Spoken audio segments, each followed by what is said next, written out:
जामुन चुराकर खाने वाली सास बहू। चौबेपुर गांव में भौरी और जानकी नाम की दो सास बहू रहती थी। वह स्वभाव से बेहद ही कंजूस और मक्कार औरतें थी। उनके घर में कुछ खास सुख सुविधा मौजूद नहीं थी। दोनों के पति जमींदारों के खेतों में फसल की कटाई बुआई करके बड़ी ही मुश्किल से घर का दाना पानी चला पाते थे। जेठ की दोपहरी का रुझान समाप्ति के साथ मॉनसून का महीना शुरू हो जाता है, जिसके बाद बरसात की बौछार पड़ती है। उन्हीं दिनों गांव में एक ठेले वाला ठेले पर जामुन लाद कर जोरों शोरों से गुहार लगाता है। अब और इनके आगे पापा, चिलटुआ के दीदी, अरे अब बबलू के भौजाई, अरे ताजा मीठा जामुन खाओ एकदम सस्ता। जामुन को देखकर दोनों सास बहू के घनघोर मन में लालच समा जाता है और वह कहती हैं, कितने रसीले मीठे जामुन हैं। इन काले जामुनों को देखकर मेरे तो मुंह में पानी उतर आया है। झोली में एक फूटी कौड़ी नहीं है, ऐसे हम जामुन कैसे खाएंगे सासू माँ? अरे बहू, पैसे भले ही ना सही, हाथ साफ करने का हुनर तो हमारे भीतर कूट कूट कर सवार है। सास बहू ठेले वाले को रोककर जामुनों का मोल भाव करने लगती हैं। तभी तेज तर्रार भौरी कुछ जामुनों को ठेले से नीचे बिखेर कर कहती है, अरे अरे, तुम्हारे जामुन तो जमीन पर गिर गए। अब कोनो बात नहीं भौजाई, हम उठा लिए, आप जामुन चुनो। मौके का फायदा उठाकर दोनों सास बहू जामुनों की चोरी को अंजाम देकर रास्ता नाप लेती हैं। अरे ओ मौसी, क्या हुआ? जामुन ना ही चाहिए का? तुम्हारे जामुन बड़े कसैले हैं, हमको अपने पैसे पानी में बहाने का शौक नहीं। ठेले वाला एकाएक जामुन के ठेले को धकेलता हुआ कुछ दूरी पार कर जाता है। तभी एकाएक उसकी निगाह जामुनों पर पड़ती है। एकाएक ससुरा हमरा जामुन घट कैसन कबा, सवेरे से एक पैसा की बौनी भी नहीं हुई है। एक मतलब वो ससुरी सास बहू जामुन चोर रह लारी दादा। इधर दोनों सास बहू घर के भीतर बैठे मजे से जामुन का लुत्फ उठा रही थी। वाह, क्या रसीले मीठे गूदेदार जामुन है माँ जी। हाँ बहू, ऐसे हम दोनों ने मिलकर क्या खूब चूना लगाया ना उस जामुन वाले को। कुछ रोज यूं ही गुजरने के बाद दोनों सास बहू को फिर से जामुन खाने की तलब उठती है। एक सांझ जमुना बाजार से जामुन खरीदकर घर लौट रही थी। तभी दोनों सास बहू की चोर निगाहें उसके जामुन पर गड़ जाती है। अरे वाह, इन जामुनों को देखकर मेरा जिया इन्हें खाने के लिए मचल रहा है। रात होने का इंतजार कीजिए, फिर जमुना ने ये जामुन हमारे खातिर ही खरीदे हैं। बरस रही बरसात की फुहार के संग बह रही शीतल बयार में पूरा गांव नींद की आगोश में था। तभी चोर सास बहुएं दबे पांव जमुना के घर में घुसकर जामुन चुरा लेती हैं और बुदबुदाती हुए कहती हैं, चलिए माँ जी, घर चलकर इन रसीले मीठे जामुन को मिल बांट कर खाएंगे। दोनों जामुन चुराकर अपने घर के चौखट पर बैठी उन्हें खाने लगती हैं। कितना मजा आ रहा है ना बहू, बरसात के सुहाने मौसम में जमुना के जामुन खाने में। आपने तो मेरे मुंह की बात छीन ली। और फिर फ्री फोकट का सामान किसे नहीं भाता। दोनों झटपट जामुनों को खाने लगती हैं। तभी मेरी पूज्य सासू माँ, ये क्या जानवरों की तरह जुगाली कर रही हैं? अगर ससुर जी और उनकी आंख खुल गई तो हमारी शामत आ जाएगी। दोनों जामुन खाकर एक लंबी डकार मार कर सो जाती हैं। सवेरे जमुना चीखती चिल्लाती हुई कहती है, गजब हो गया, कौन है वो चोर का जना? मैं कहती हूँ सामने आओ। दोनों के पति आंख मलते हुए घर के बाहर आकर कहते हैं, कौन सा खजाना चोरी हो गया जमुना, जो भोर सवेरे गांव को मछली बाजार बना रखा है? पूरे 200 रुपए का किलो भर जामुन खरीद कर लाई थी। जाने कौन चोर उचक्का हमारा जामुन चुरा ले गया। एक बार सामने आ जाए, मैं उसके हलक के भीतर से अपना जामुन निकाल लूंगी। जामुन का रोष देखकर दोनों सास बहू आपस में फुसफुसाना शुरू करती है। हाँ जी, कहीं हमारे जामुन की चोरी पकड़ी ना जाए। अरे ऐसा ना बोल बहू, क्योंकि जमुना के जामुनों ने तो सवेरे सवेरे ही पेट से खेत का रास्ता नाप लिया। एकाएक जमुना की निगाह जमीन पर पड़े पैरों के छाप पर पड़ती है। चोर चोर मौसेरे भाई, मेरे जामुनों की चोरी तुम सास बहू ने मिलकर की है। जमुना को ऐसा बोलता देख दोनों के पति उसे झड़पते हुए कहते हैं, अरे बावली हो गई है क्या जमुना, जो मेरे घर की औरतें और जामुन की चोरी का लांछन लगा रही है? ये देखो बिरजू भाई जी, मेरे घर से शुरू होने वाले निशान तुम्हारे घर की चौखट पर खत्म हो रहे। उससे तो साफ है कि चोर ये सास बहू ही हैं। जमुना मौसी, हम सास बहू कुछ कह नहीं रहे, इसका मतलब ये नहीं कि तुम हम पर जामुन की चोरी का बेफजूल आरोप लगाओ। दोनों सास बहू एक ही सुर धरे पकड़े जामुन की चोरी के चक्र से बच निकलती हैं, मगर जामुन चुराने की उनकी बुरी आदत बढ़ती जा रही थी। वह कहीं बाजार हाल्ट में जाकर जामुन चुराया करती, तो कभी ठेले पर बिछ रहे जामुनों के बीच भीड़ भाड़ में अपना हाथ साफ किया करती थी। अंत में दोनों बेखौफ होकर जमींदार के जामुन के बागान में चोरी करने पहुंच जाती हैं। माँ जी, ये सारे गांच तो लबालब जामुन से लदे पड़े हैं, आज तो अपने जामुन की भड़ास निकाल कर ही रहेंगे। दोनों सास बहू जामुनों को तोड़ बटोर कर बागान के बीच बैठी उन्हें खा ही रही थी कि बागान का मालिक जोगिंदर उन्हें रंगे हाथों धर दबोचता है। तुम्हारी चोरी पकड़ी गई। मैं जानता था कि तुम जामुन चोर सास बहू का अगला निशाना मेरे जामुन के बागान ही होंगे। ऐसी अफलातून चोर सास बहू की खातिर अब इस गांव में कोई जगह नहीं है। जमींदार साहब, हमें यहाँ से मत खदेड़िए। हम अपनी गलती मानते कि हमने जामुन की चोरी नहीं करनी चाहिए थी। आप दोनों की चोरी की इस करतूत के चलते हमारा सिर शर्म से झुक गया है। अरे तुम्हारे एक जामुन की चोरी की भरपाई अब हमको इस जमीन से अलग होकर करनी पड़ेगी। हम जानते हैं कि हमने जामुन चुरा कर खाया। जामुन के फल साल भर में एक बार खाने को मिलते हैं। हम दोनों के पति की कमाई से घर की दाल रोटी बड़ी मुश्किल से चलती है, इसलिए हमने जामुन चुरा कर खाया। सभी उनकी भावनाओं को समझकर उन्हें माफी देते हैं, जिसके बाद सास बहू जामुनों की चोरी करने की गलती फिर दोबारा नहीं दोहराती और जमींदार उन्हें कुछ पैसे देकर कहता है, ये पैसे पकड़ो और ये जामुनों की चोरी चकारी छोड़कर ईमानदारी से काम करना सीखो। उन पैसों से सास बहू मंडी की दर से जामुन खरीद कर कहती हैं, माँ जी, पहले इन जामुनों से हम अपना पेट भरेंगे, फिर इन्हें बेचने की सोचेंगे। जामुन खाने की शौकीन सास बहू पहले जामुन खाकर अपने पेट को थक्कम ठेल भरने के बाद उन्हें बेचने बाजार पहुंचती हैं। जामुन ले लो जामुन, ताजे रसीले मीठे काले जामुन ले लो, 1 किलो जामुन तो देना। जमुना तू? भंवरी झटपट 1 किलो जामुन तौल कर उसे थमा देती है। ये रहे तुम्हारे जामुन के दाम, बिना किसी के आनाकानी के ले लो। जामुन बेच रही सास बहू के पास जैसे लोगों की भगदड़ मच जाती है।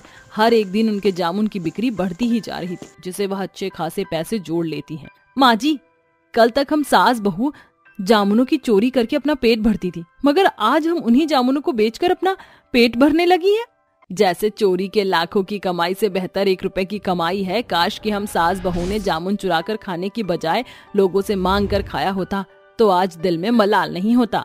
दोनों ने जितने भी शख्स के यहाँ से जामुन चुरा कर खाया था, उन्हें मुफ्त में जामुन देकर चोरी का कर्जा चुक्त कराती हैं, जिससे कि अंत में उनके चेहरे पर एक बड़ी सुकून दिखाई पड़ रही थी। साथ ही सच्ची लगन से काम करने के कारण उन्हें जामुन बेचकर रोजाना अच्छा मुनाफा हाथ लगता है, जिसे वह जमींदार के पैसे लौटाकर ईमानदारी का दामन थाम कर जामुन बेचा करती थी। संजय अपनी बेटी मीनाक्षी के साथ रहता था। संजय अपने कामकाज में बहुत ही ज्यादा व्यस्त रहता था, इसलिए वो मीनाक्षी को जरा सा भी टाइम नहीं दे पाता। और एक रात मीनाक्षी अपने पिता के पास आती है और अपने पिता से बोलती है, पिताजी, क्या आज भी मेरे लिए आपके पास टाइम नहीं है? आप मेरे पास बैठकर मेरा हाल समाचार पूछ लें।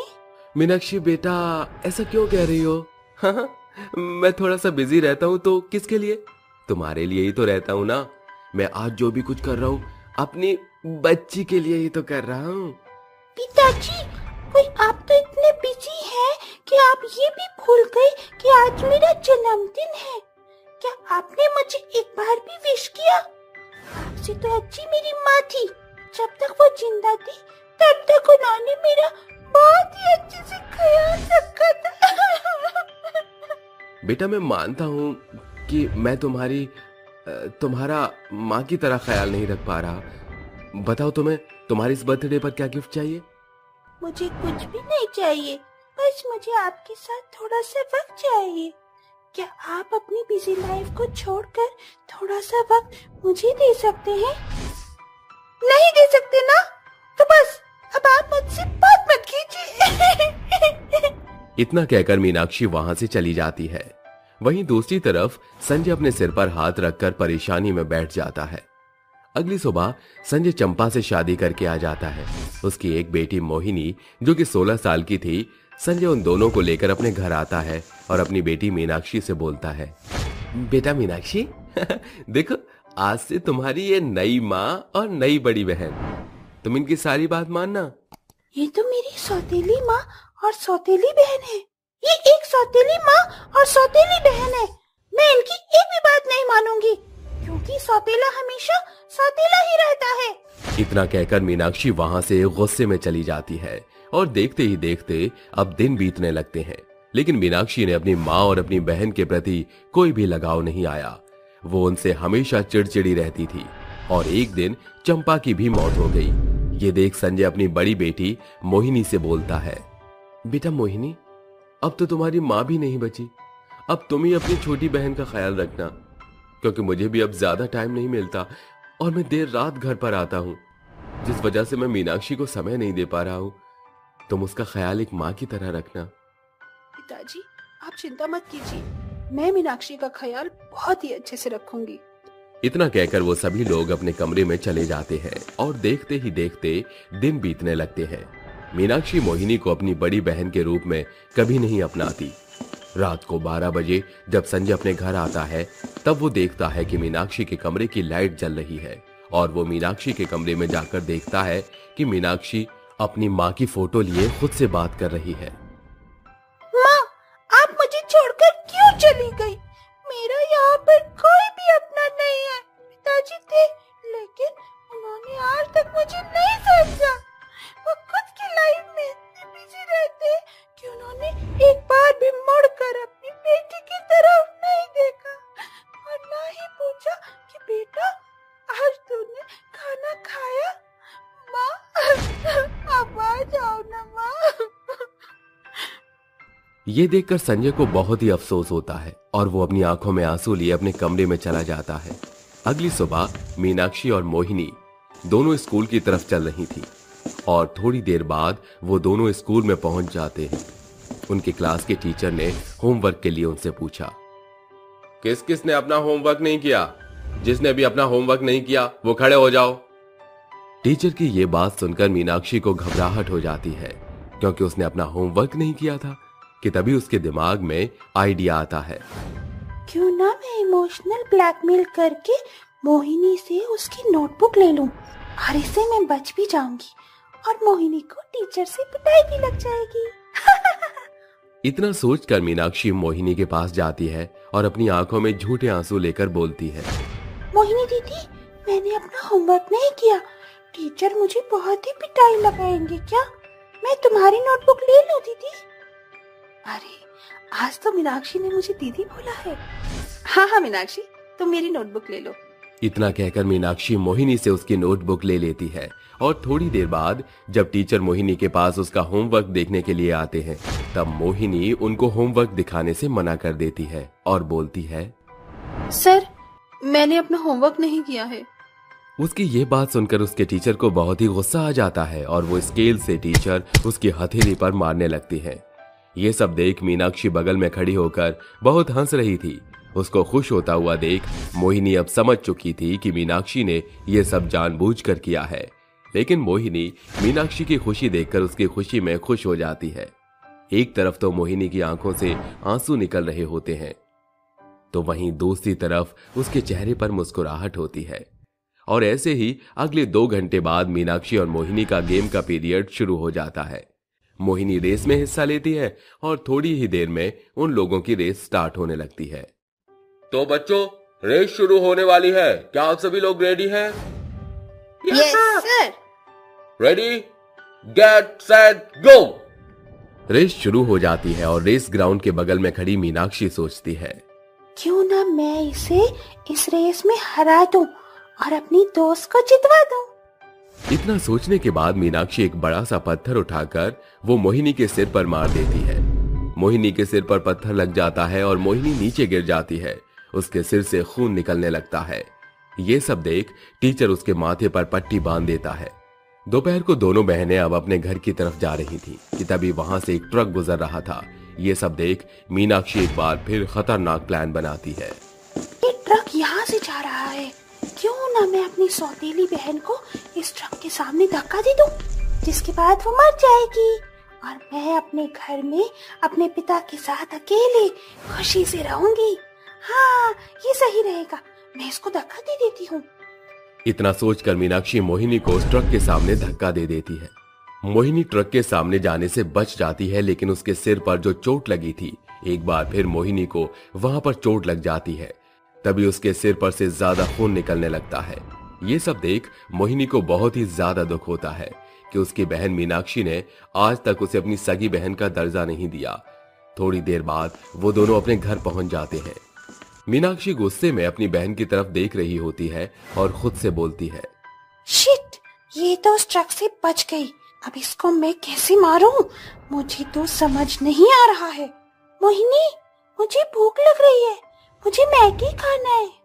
लेकिन मीनाक्षी, मेरे सर में चोट लगी हुई है, मेरे सर में बहुत दर्द हो रहा है।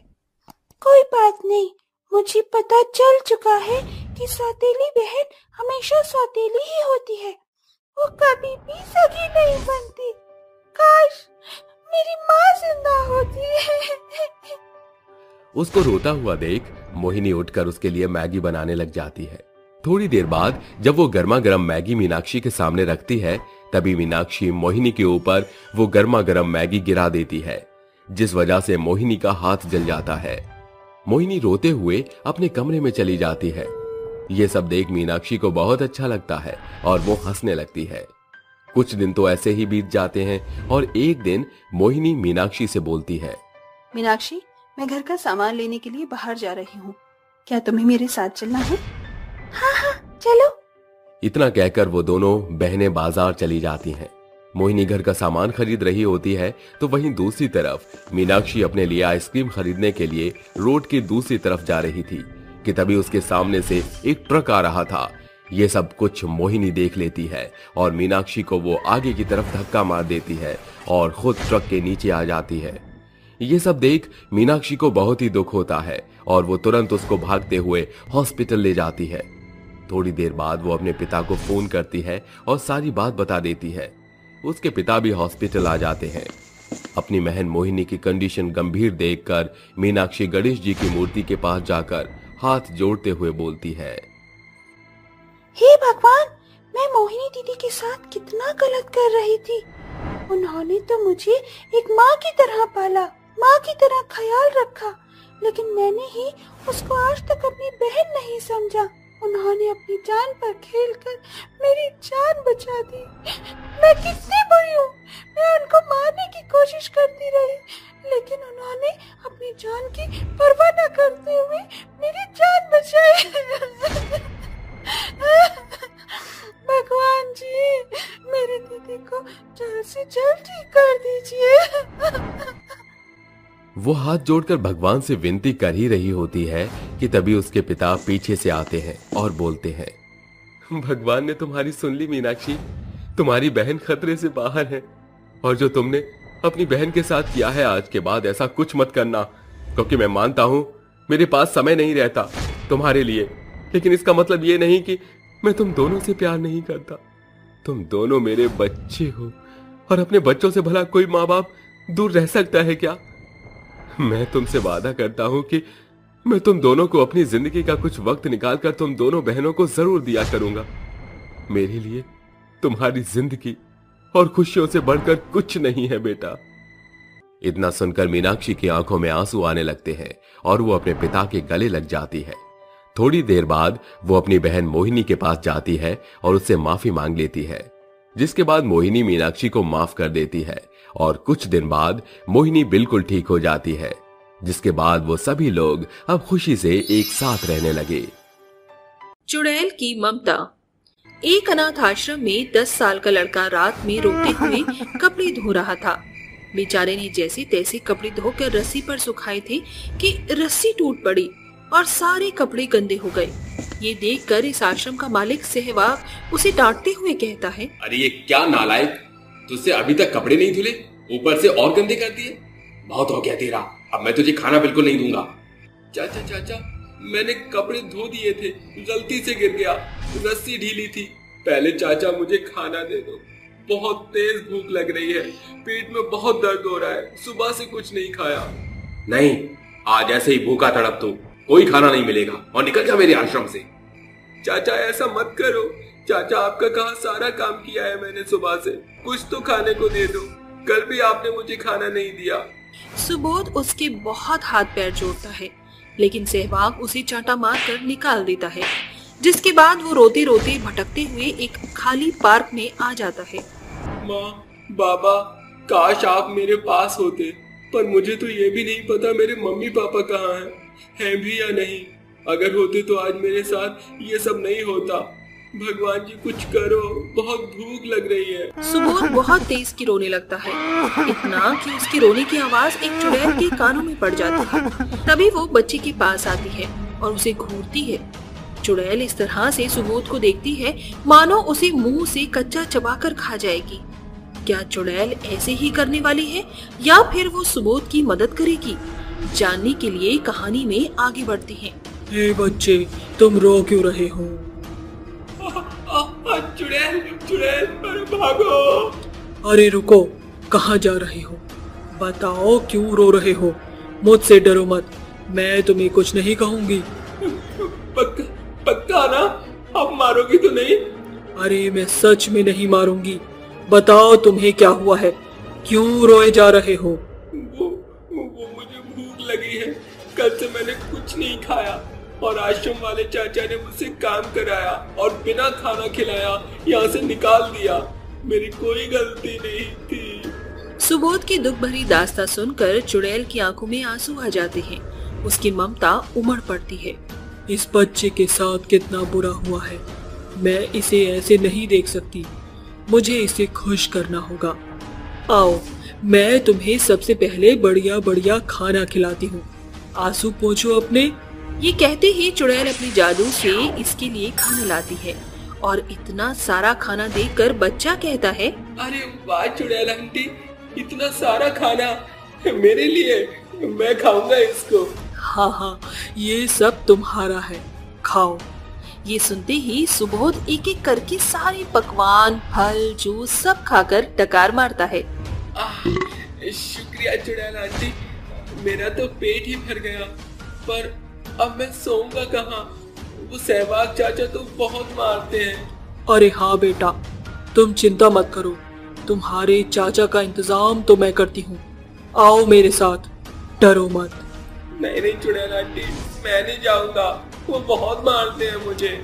अरे मुझ पर भरोसा रखो तुम। ये बोलते ही चुड़ैल एक कालीन पर उसके साथ बैठकर आश्रम पहुंच जाती है, जहां दरवाजा खटखटाने पर सहवाग दरवाजा खोलता है। अरे कौन इतनी रात में मेरी नींद हराम करने आ गया? अरे तू क्यों आया यहाँ? भगा दिया था ना मैंने तुझे, चल निकल। जैसे ही सहवाग सुबोध को हाथ लगाता है, वैसे ही चुड़ैल सहवाग के हाथों में आग लगा देती है। तभी वो तिल मिला उठता है। अरे अरे अरे अरे बचाओ, अरे कोई बचाओ, अरे मेरा हाथ जल गया, अरे अरे बचाओ मुझे। अरे वाह, मजा आ गया। अरे मेरा हाथ जलाकर हंसता है तू, अभी बताता हूँ तुझे। ये बोलकर सहवाग उसे फिर से धक्का देता है। तभी चुड़ैल उसका गला पकड़ते हुए कहती है, ये सड़ी हुई मछली के कांटे, अगर तूने इस बच्चे को आश्रम से निकाल दिया तो मैं तुझे कच्चा चबाकर खा जाऊंगी। फिर पता है तेरा क्या होगा? बेहतर होगा कि तू इस बच्चे को इज्जत और प्यार से यहाँ रख, वरना जानता है ना तू। हाँ मैं समझ गया। मैं सुबोध को अब और परेशान नहीं करूंगा, ना किसी और बच्चे को। भगवान के लिए मुझे छोड़ दो, मैं किसी को नहीं मारूंगा।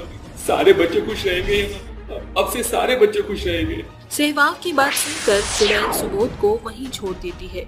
कुछ दिनों बाद सुबोध चुड़ैल को ढूंढते हुए उसके पास आता है और वो कहती है, अरे सुबोध, तुम यहाँ कैसे? चुड़ैल आंटी, मुझे आपकी याद आ रही थी, इसलिए मैं आपके पास आ गया। क्या 2-4 दिन मैं आपके साथ रह सकता हूँ? हाँ हाँ बेटा, क्यों नहीं। ये सुनकर चुड़ैल की आंखें नम हो जाती है। कुछ दिन तक वो अपने हाथ से उसे खाना खिलाती है, उसके साथ खेलती है, लोरी सुनाती है। चुड़ैल के साथ सुबोध को देखकर दूसरी चुड़ैल कहती है, ओहो, तो चंपा के साथ आश्रम में ये बच्चा रह रहा है। अगर मैं इसकी असली माँ बनकर इसे अपने पास ले आऊं तो इस बच्चे को खा सकती हूँ, किसी को शक भी नहीं होगा मुझ पर। वो चुड़ैल अपना रूप बदलकर अपना लाचार मुंह बनाकर सुबोध के पास जाकर उसे गले लगाकर कहती है, अरे मेरा बच्चा, जिगर का टुकड़ा, कहाँ था तू? इतने दिन से मैं तुझे ढूंढ रही थी, फिर पता चला तो आश्रम से यहाँ आ गया है। अरे चुड़ैल के साथ क्यों रह रहा है तू? दूर हट, ये तुझे खा जाएगी। भला ये तुम्हारा बच्चा कैसे हो सकता है? इतने साल से कहाँ थी फिर तुम? मैं अपने बच्चे को ढूंढ रही थी, गुस्से में आकर मैंने उसे छोड़ दिया था। लेकिन फिर मैं आ गई। मुझे अपनी गलती का पछतावा हो गया है। इस तरह से वो दोनों सुबोध का दोनों ओर से हाथ पकड़कर खींचने लगती हैं। वहीं गांव वाले भी इकट्ठा हो जाते हैं और दोनों के खींचने से बच्चे के हाथ में दर्द होने लगता है। मुझे लग रही है। अरे छोड़ो, मुझे दर्द हो रहा है। अरे छोटे से बच्चे को छोड़ दे, कौन सा तेरा बच्चा है? वो उसकी माँ उसे लेने आई है, जाने दे। सुबोध को दर्द हो रहा है, कहीं उसे लग गई तो छोड़ देती हूँ, क्या पता यही उसकी माँ हो। ना चाहते हुए भी चुड़ैल को गांव वालों के कहने में आकर सुबोध को छोड़ना पड़ता है, क्योंकि वो उसे दर्द में नहीं देख पा रही थी। दूसरी चुड़ैल उस बच्चे को ले जाती है और रस्सी से बांध देती है। अगर आप मेरी माँ हो तो आपने मुझे ऐसे क्यों बांध रखा है और मुझे इतने सालों पहले क्यों नहीं लेने आई? अरे चुप कर, कितना बोलता है तू? मैं तेरी कोई मावा नहीं हूँ, मैं तो तुझे खाने के लिए उस चुड़ैल के पास से लाई हूँ। ये बोलकर चुड़ैल अपने असली रूप में आ जाती है कि तभी चंपा चुड़ैल सुबोध को ये देखकर उसे छुड़ाने के लिए वहाँ आ जाती है। वहाँ आकर वो अपनी शक्तियों से उस चुड़ैल को मार डालती है। गांव वालों के सामने सुबोध को वो अपनी गले लगाकर कहती है, देख लिया आपने अपनी लापरवाही का नतीजा। अगर आप सुबोध को चुड़ैल के हवाले न करते तो वो तो उसे खा ही जाती। वो तो अच्छा हुआ कि मैंने देख लिया, मुझसे रहा नहीं गया।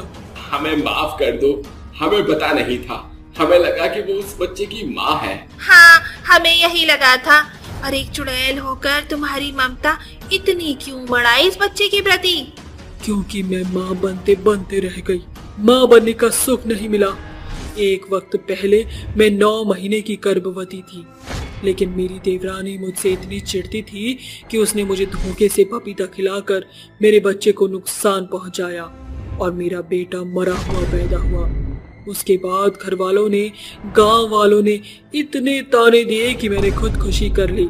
मैं अपने बच्चे को बहुत खिलाना चाहती थी और जब मैंने सुबोध को इस तरह रोते हुए देखा तो मेरी ममता उमड़ आई और फिर मुझसे रहा नहीं गया। मैं उसके साथ खेलने लगी और जब उसे दर्द हुआ और जब वो चुड़ैल उसकी माँ बनकर आई तो मैंने सुबोध को उसे ले जाने दिया। अगर वो असली माँ होती तो वो उसे दर्द नहीं पहुंचाती। लेकिन तुम इस तरह से यहाँ नहीं रह सकती, तुम्हें जाना होगा। भगवान तुम्हारी आत्मा को शांति दे। वादा कीजिए आप सभी कि आप उसका बहुत ध्यान रखेंगे, तभी मुझे मुक्ति मिल पाएगी। गांव वाले चुड़ैल से वादा करते हैं, जिसके बाद चुड़ैल को मुक्ति मिल जाती है। 3 जादुई सोने के मटके। राधा नाम की एक लड़की थी। राधा जब बहुत छोटी थी तभी उसकी माँ की मृत्यु हो गई थी।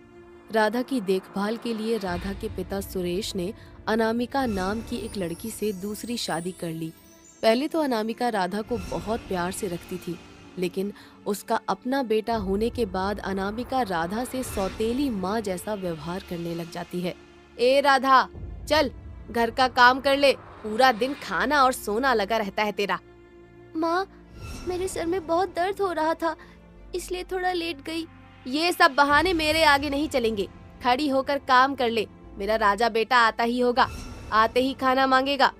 तभी अमन वहाँ आ जाता है। माँ, बहुत भूख लगी है, जल्दी से खाना दो ना।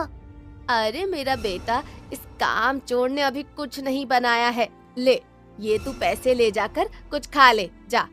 अनामिका राधा को जोर से थप्पड़ मारती है। कितनी बार बोला है खाना टाइम से बना दिया कर, लेकिन मजाल है एक भी काम टाइम से करे तू। राधा रोती हुई बर्तन धोने लग जाती है। माँ, आप मुझे छोड़कर क्यों चली गई? ये वाली माँ बिल्कुल भी अच्छी नहीं है और पापा भी काम से बाहर ही रहते हैं। उन्हें तो कुछ पता ही नहीं है मेरे साथ क्या हो रहा है। ऐसे ही रोते रोते घर का काम करती रहती है राधा। तभी अनामिका बोलती है, एक काम चोर, चल अब जाकर पानी भर ले, घर में एक बूंद पानी नहीं है। माँ, पहले थोड़ा खाना खा लूं, फिर पानी ले आऊंगी। आज सुबह से कुछ नहीं खाया है। हाँ हाँ महारानी, तेरे लिए अभी 56 भोग लगाती हूँ मैं, वही खाकर तो तू पानी लेने जाना। जाती है या अभी बताऊं तुझे? चल जा, वापस आइयो तब खाइयो। बेचारी राधा रोते रोते मटका सर पर रखकर पानी लेने चली जाती है और पानी लाते वक्त उसे चक्कर आ जाते हैं और उससे मटका छूट जाता है। हे भगवान, ये मटका तो टूट गया। क्या करूं मैं अब? माँ तो मुझे बहुत मारेगी। फिर राधा डरते हुए घर आती है। आ गई तू? और मटका कहाँ है पानी का? लाई है या नहीं? वो माँ, मैं पानी नहीं लाई। मुझसे मटका गिरकर टूट गया माँ। ये देखो, काम कुछ करती नहीं और फालतू का नुकसान कर दिया। तेरी माँ कमा कर रख गई थी ना नोट, जो मैं बैठ के खर्च करती रहूं। अनामिका राधा को पीटने लगती है। रात को अनामिका अपनी माँ से बोलती है, माँ, बहुत भूख लगी है, कुछ खाने को दे दो। आज तुझे कुछ नहीं मिलेगा खाने को। नुकसान करके तेरा पेट नहीं भरा। चल यहाँ से जा, चुपचाप सो जा। राधा रोते रोते अपने कमरे में चली जाती है, लेकिन भूख के मारे उसे नींद नहीं आती और वो इधर उधर देख के घर से बाहर निकल जाती है और पास की नदी पर चली जाती है। वहीं किनारे पर एक पेड़ के नीचे बैठकर वो रोने लगती है। माँ, आज आप होती तो मुझे ये भूखा नहीं रहना पड़ता। इससे अच्छा तो आप मुझे अपने पास ही बुला लेती। तभी नदी में से एक मछली निकलती है और किनारे पर आकर तड़पने लगती है। अरे, लगता है ये मछली पानी के बहाव से बाहर आ गई है। बेचारी कैसे तड़प रही है, इसे नदी में डाल देती हूँ। राधा मछली को पानी में छोड़ देती है। मछली फिर पानी से बाहर आती है। अरे मछली रानी, तुम बार बार बाहर क्यों आ रही हो? क्या तुम्हें पानी में रहना अच्छा नहीं लगता? या तुम्हारी माँ भी सौतेली है, इसीलिए तुम यहाँ रहना चाहती हो? मैं तो तुम्हें रोता देखकर बाहर आई हूँ। तुम बोल भी सकती हो? तुम बोल कैसे सकती हो? डरो मत, मैं तुम्हें कोई नुकसान नहीं पहुँचाऊंगी। लेकिन तुम मुझे ये बताओ, तुम रो क्यों रही थी? राधा मछली को सारी बात बता देती है। अच्छा, तो ये बात है। लेकिन अब से तुम्हें दुखी होने की जरूरत नहीं है। तभी मछली पानी में कूद जाती है और अपने मुंह से 3 जगह पानी फेंकती है। ये लो राधा, ये 3 जादुई सोने के मटके हैं। एक मटके से सोना, दूसरे से खाना और तीसरे मटके से कपड़े और सैंडल और गहने निकलेंगे। क्या तुम सच बोल रही हो? अब मुझे भूखा नहीं रहना पड़ेगा। मैं अपनी माँ की तरह अच्छे कपड़े पहनूंगी और उनके जैसे रहूंगी। हे जादुई सोने के मटके, मुझे अपना जादू दिखाओ। तभी एक मटका सोना देने लगता है और दूसरा खाना और तीसरा मटका कपड़े, सैंडल और गहने देने लग जाता है। पहले तो मैं खाना खा लूं, बहुत भूख लगी है, कल से कुछ नहीं खाया। राधा खाना खा लेती है और खाना खाकर सोचती है, लेकिन मैं ये मटके घर लेकर नहीं जा सकती। मेरी माँ ने देखा तो ये सब मुझसे छीन लेंगी। राधा तीनों जादुई सोने के मटकों को वहीं पास की झाड़ियों में छुपा देती है और बाकी का सामान चुपचाप घर ले आती है। अगले दिन सुबह राधा उठकर अपने काम में लग जाती है। जल्दी जल्दी काम खत्म कर लूं, फिर नए कपड़े पहनूंगी। और राधा ऐसा ही करती है। उसे नए कपड़े पहनकर अनामिका बोलती है, ये नया सूट तेरे पास कहाँ से आ गया?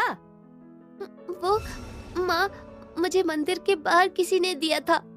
चल अच्छा ही है, वरना फटे पुराने कपड़ों में तू मेरी ही बेइज्जती करवा रही थी।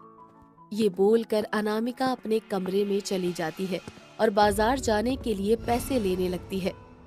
अरे, मैंने तो यहाँ पैसे रखे थे, कहाँ चले गए? अनामिका हर जगह पैसे ढूंढती है, लेकिन उसे पैसे कहीं नहीं मिलते। तभी अमन आता है और बोलता है, माँ, क्या ढूंढ रही हो? अनामिका उसे पैसे के बारे में बताती है। माँ, क्या पता राधा ने पैसे चुराए हो? तू सही कह रहा है, उसने आज नया सूट भी पहना है। ए राधा, तूने मेरे पैसे चुराए हैं ना? नहीं नहीं माँ, मैंने चोरी नहीं की। मुझसे झूठ बोलती है, चोरी करती है, और ये सूट ये चोरी के पैसों से लेकर आई है तू? हाँ? वहीं दूसरी तरफ अमन मन ही मन सोच रहा था, चलो सही है, मेरी जान तो बची। अब अगर मम्मी को पता चल जाता कि चोरी मैंने की है तो राधा की जगह मैं पिट रहा होता। चल निकल इस घर से, यहाँ हमें चोरों की जरूरत नहीं है। राधा बहुत हाथ पैर जोड़ती है, लेकिन अनामिका उसे धक्के मार के घर से बाहर निकाल देती है। राधा रोती हुई नदी किनारे चली जाती है और तीनों मटके बाहर निकाल कर लाती है। हे जादुई मटको, अपना जादू दिखाओ। तभी सोने के जादुई मटके सोना, खाना, कपड़े और सैंडल और गहने देने लग जाते हैं। पहले खाना खा लूं, फिर देखती हूँ क्या करना है। राधा खाना खाकर सोनार की दुकान पर सोना बेचकर खूब सारे पैसे ले आती है और उन पैसों से किराए पर मकान ले लेती है। जो होता है अच्छे के लिए होता है। अब मुझे यहाँ किसी का डर नहीं है और मैं अपने तीनों जादुई मटकों को अपने घर में रख सकती हूँ। लेकिन मैं ऐसे खाली बैठे बैठे क्या करूँ? हाँ, मैं इन मटकों की मदद से एक दुकान खोल लेती हूँ। हे जादुई सोने के मटके, मुझे बहुत सारा सोना, कपड़े, सैंडल और गहने दो ताकि मैं एक अच्छी सी दुकान खोल सकूं। और मटके अपने जादू से उसे सब कुछ दे देते हैं। इतना सारा खाना खाकर मैं क्या करूंगी? इन्हें गरीब बच्चों में बांट देती हूँ। राधा कपड़े, सैंडल और गहनों से अपनी एक दुकान खोल लेती है। चुड़ैल का मैंगो एटीएम। शकुंतला के 2 बच्चे थे। वो एक कुंतीपुरम नाम के गांव में रहा करती थी। शकुंतला का एक आम का बहुत बड़ा बगीचा था, जिसके आम बेचकर वो अपने बच्चों को पाल रही थी। कुछ समय पहले एक दुर्घटना के दौरान उसके पति रमेश का देहांत हो गया था, जिसके बाद शकुंतला अकेली रह गई थी। लेकिन अपने पति के ना होने पर भी उसने अपने बच्चों को किसी भी चीज की कमी नहीं छोड़ी। ऐसे ही उसकी रोजमर्रा की जिंदगी बीत रही थी। एक दिन अचानक से शकुंतला के घर के दरवाजे पर कोई दस्तक देता है। शकुंतला, ओ शकुंतला, जल्दी से दरवाजा खोल, देख कौन आया है। आती हूँ, जरा सब्र तो रखिए। कौन है? जैसे ही शकुंतला दरवाजा खोलती है, दरवाजे के सामने गांव का मुखिया खड़ा होता है। अरे मुखिया जी, आप इतनी सुबह सुबह, वो भी मेरे घर के दरवाजे पर, कोई परेशानी वाली बात है क्या? अरे परेशानी वाली बात नहीं, ये तो हक वाली बात है। तेरा पति तो इस दुनिया को छोड़कर चल दिया। अरे उसने इतना सारा मुझसे उधार लिया था, उसे कौन चुकाएगा? मुखिया जी, ये आप कैसी बात कर रहे हो? मेरे पति बहुत ईमानदार और अच्छे इंसान थे। उन्होंने आज तक किसी के 10 रुपए भी नहीं लिए, और आप उधार की बात कर रहे हो? ओहो, तो ये बात है। तुझे विश्वास नहीं है मेरी बातों पर? तेरा पति मरने से पहले मेरे पास तेरे आम के बगीचे को गिरवी रख कर गया था। अब उसने इतने पैसे का क्या किया और क्या नहीं, इस बात का जवाब दो। उसके साथ ही चला गया। ऐसा नहीं हो सकता। आम का बगीचा हमारा है, उसके बिना तो हमारी जिंदगी भी अधूरी है। अगर तुम हमसे उसे छीन लोगे तो हम तो गरीबी में मर जाएंगे। देख शकुंतला बहन, अगर तेरे पास पूरे 10 लाख रुपए का इंतजाम है तो मुझसे अपने आम के बगीचे के पेपर ले जा, और अगर नहीं है तो उस बगीचे पर सिर्फ और सिर्फ मेरा हक है। आज से तू उस बगीचे के एक भी आम को हाथ नहीं लगाएगी। इतना कहकर मुखिया वहां से निकल जाता है, जिसके बाद शकुंतला अपना सिर पटकती रह जाती है। आपने ये क्या कर दिया? अब हम लोग अपना गुजारा कैसे करेंगे? मुखिया ने तो बगीचे के ऊपर अपना हक जमा लिया है। शकुंतला को कुछ भी समझ नहीं आता, जिसके बाद शकुंतला पूरे दिन भर यही सोचती रह जाती है। ऐसे ही कुछ दिन गुजरने लगते हैं, और जब भी शकुंतला अपने आमों के बगीचे में जाती, मुखिया अपने लोगों द्वारा उसे आम के बगीचे से बाहर निकलवा देता। शकुंतला मुखिया के सामने रोती गिड़गिड़ाती, लेकिन मुखिया के ऊपर कोई असर नहीं पड़ता। एक दिन रात के समय शकुंतला अपने बिस्तर पर अपने दोनों बच्चों के साथ लेटे हुए सोचती है, अब बस एक ही चारा है मेरे पास। मुझे अपने ही आम के बगीचे में आम की चोरी करनी होगी, वरना मेरे बच्चे भूखे प्यासे मर जाएंगे। इतना सोचकर शकुंतला अपने बच्चों को सोता हुआ छोड़कर अपने आम के बगीचे में पहुंच जाती है। जो भी उसके बगीचे में आम नीचे गिरे होते हैं, वो उन्हें टोकरी में भर के ले आती है और अगले दिन गांव के बाजार में जाकर बेच देती है। आम ले लो आम, ताजे ताजे आम, रसीले रसीले आम, आम ले लो आम। अरे शकुंतला बहन, इतने दिनों से कहाँ गायब थी? भाई साहब, ये बहुत लंबी कहानी है, आप आम खाओ, गुठलियां मत गिनो। ऐसा कहकर शकुंतला हरिया को आम पकड़ा देती है, जिसके बाद उसकी टोकरी के सभी आम बिक जाते हैं और वो अच्छा खासा कमाकर अपने घर पहुंच जाती है। वो कुछ पैसों से अपने घर का राशन भरवाती है और कुछ पैसों को अपने बैंक में डलवा देती है। खर्चे के साथ साथ कुछ पैसों को जोड़ना भी जरूरी है, क्योंकि आगे जब सोनू मोनू बड़े होंगे तो उनकी पढ़ाई के काम आएंगे। ऐसा सोचकर वो पैसों को बैंक में जमा करती रहती है और जब उसको जरूरत पड़ती तो वो एटीएम से निकाल लेती। धीरे धीरे ऐसे ही रात के समय अपने ही आम के बगीचे से आम की चोरी करती है और उन्हें अगले दिन बेच देती है। एक दिन उसे बाजार में आम बेचते हुए गांव का मुखिया देख लेता है, जिसके बाद वो अपने मन ही मन सोचने लगता है, अरे इस शकुंतला के पास आम बेचने के लिए आम कहां से आ रहे हैं? मैंने तो इससे इसका बगीचा भी छीन लिया, फिर ये आम कहां से ला रही है? मुखिया को कुछ समझ नहीं आता और वो इतना सोचकर वहां से चला जाता है। वहीं शकुंतला आम बेचने का काम करती रहती है। एक दिन रात के समय गांव में बहुत ही तेज आंधी तूफान आते हैं, जिसे देख शकुंतला अपने मन में सोचती है, अरे इस आंधी की वजह से तो बगीचे में काफी सारे आम टूटकर गिर गए होंगे। यही सही वक्त है आमों को बटोर के लाने का। शकुंतला अपने बगीचे से सभी आमों को बटोर कर ले आती है और अगले दिन बाजार में बेचने चली जाती है। वहीं दूसरी तरफ जब मुखिया आम के बगीचे में जाकर देखता है तो वो अपने आप से कहता है, अरे ये क्या, कल रात इतनी आंधी तूफान चला था, इसके बाद भी बगीचा बिल्कुल सपाट पड़ा है, एक भी आम नहीं गिरा। मुझे तो लगता है कि शकुंतला रोज मेरे बगीचे से आम की चोरी करके ले जा रही है, आज मैं उसको छोड़ूंगा नहीं। इतना कहकर मुखिया गाड़ी निकालकर निकल जाता है। वहीं दूसरी तरफ शकुंतला सभी आमों को अच्छे दामों पर बेच देती है। अरे वाह, आज तो अच्छी कमाई हो गई। अब सोनू मोनू का अच्छे स्कूल में एडमिशन करवाना है, बस थोड़े रुपए की और जरूरत है, उन्हें एटीएम से निकाल लूंगी। ऐसा सोचकर शकुंतला एटीएम पर पैसे निकालने पहुंच जाती है। जैसे वो एटीएम से पैसे निकालती है, वहां मुखिया पहुंच जाता है और एटीएम के अंदर घुसकर उसके हाथ से सभी पैसे छीन लेता है और उससे कहता है, तुझे क्या लगा था कि तू मेरे आम के बगीचे से आम चोरी करके बेचती रहेगी और मुझे पता ही नहीं चलेगा? आज तो तू मेरे हाथों से नहीं बचेगी, इन सभी पर सिर्फ और सिर्फ मेरा हक है। इतना कहकर मुखिया शकुंतला का एटीएम में ही गला दबा देता है, जिसके बाद वो वहां से पैसे लेकर चला जाता है। लेकिन शकुंतला को मरने के बाद भी शांति नहीं मिल पाती और वो एक बहुत भयानक चुड़ैल बन जाती है।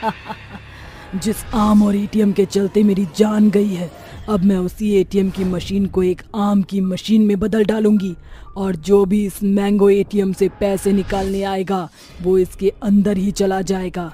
ऐसा करके मैं मौत का खेल खेलूंगी। चुड़ैल के ऐसा कहते ही एटीएम एक मैंगो एटीएम में बदल जाता है, जिसके बाद चुड़ैल उसके ऊपर कब्जा कर लेती है। जब भी गांव का कोई आदमी उसके अंदर से पैसे निकालने आता, वो पैसों की जगह खुद ही मशीन के अंदर पहुंच जाता। ऐसे गांव के बहुत से लोगों के साथ हो जाता है, जिसकी चर्चा गांव के चारों तरफ फैल जाती है। अरे भाई साहब, ये हमारे गांव में क्या होता जा रहा है? इस मैंगो एटीएम मशीन की वजह से गांव के कई लोग गायब होते जा रहे हैं।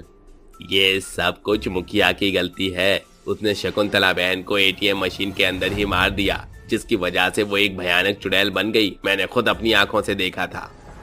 अरे अब इन सब से छुटकारा कैसे मिलेगा? कुछ तो सोचो। मैं तो कहती हूँ शकुंतला के दोनों बच्चों को एटीएम के अंदर भेज दो। जब अपने बच्चों को देखेगी तो शांत हो जाएगी, शांत।